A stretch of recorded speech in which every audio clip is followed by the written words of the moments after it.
जंगल के बीच एक शिकारी शेर का पीछा कर रहा होता है, लेकिन तभी शेर अचानक डर कर भाग जाता है।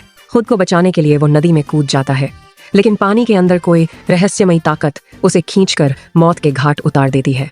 और यहीं से शुरू होती है एक ऐसी खौफनाक कहानी जहां इंसान शिकारी नहीं बल्कि शिकार बनने वाला है।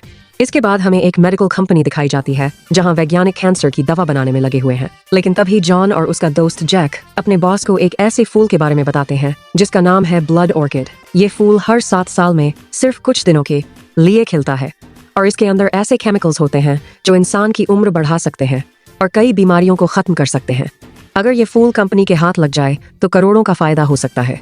लेकिन समस्या यह थी कि ये फूल बोर्नियो के खतरनाक जंगलों में मौजूद था और सिर्फ 2 हफ्तों तक ही खिलने वाला था। यहीं से 6 लोगों की टीम उस फूल को हासिल करने के मिशन पर निकल पड़ती है। जंगल तक पहुंचने के लिए इन्हें नदी का रास्ता लेना पड़ता है। कुछ देर बाद इनकी बोट एक विशाल झरने की तरफ बढ़ने लगती है। इंजन और स्टीयरिंग दोनों फेल हो जाते हैं और पूरी बोट झरने से नीचे गिर जाती है।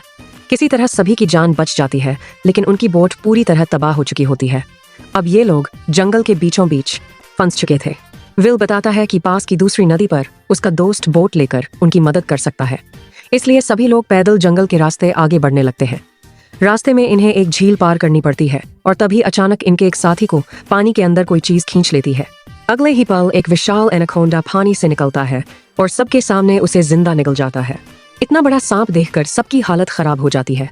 विल बताता है कि ये एनाकोंडा इंसानों का शिकार करते हैं। अब टीम डरकर वापस लौटना चाहती है, लेकिन जैक किसी भी कीमत पर ब्लड ऑर्किड हासिल करना चाहता था। आगे बढ़ते हुए इन्हें जहरीले कीड़े, खून चूसने वाले जीव और मौत से भरा जंगल देखने को मिलता है। तभी दूसरी तरफ विल का दोस्त बोट लेकर इन्हें बचाने आ रहा होता है, लेकिन रास्ते में एक विशाल एनाकोंडा उसकी भी हत्या कर देता है। उसकी बोट ब्लास्ट हो जाती है और अब टीम की आखिरी उम्मीद भी खत्म हो जाती है।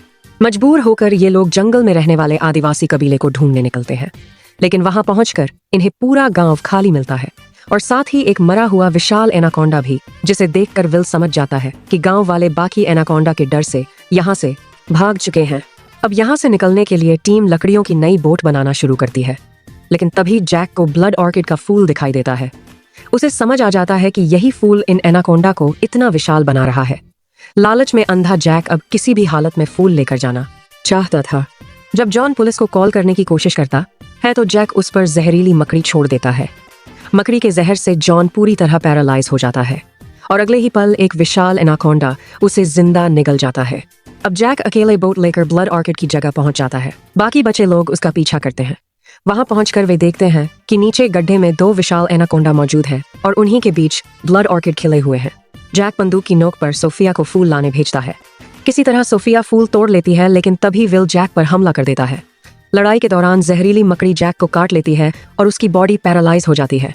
वह फूलों से भरे बैग के साथ सीधे एनाकोंडा के गड्ढे में गिर जाता है, जहां दोनों सांप उसे बेरहमी से मार डालते हैं।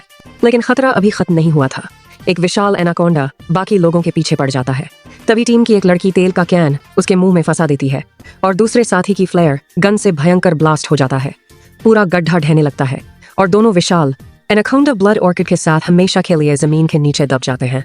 आखिरकार विल, सोफिया और बाकी बचे लोग जंगल से जिंदा बाहर निकल आते हैं। विल का बंदर भी उनके साथ होता है और यहीं पर हमें एहसास होता है कि मौत से भरे इस सफर में विल और सोफिया एक दूसरे के करीब आ चुके हैं।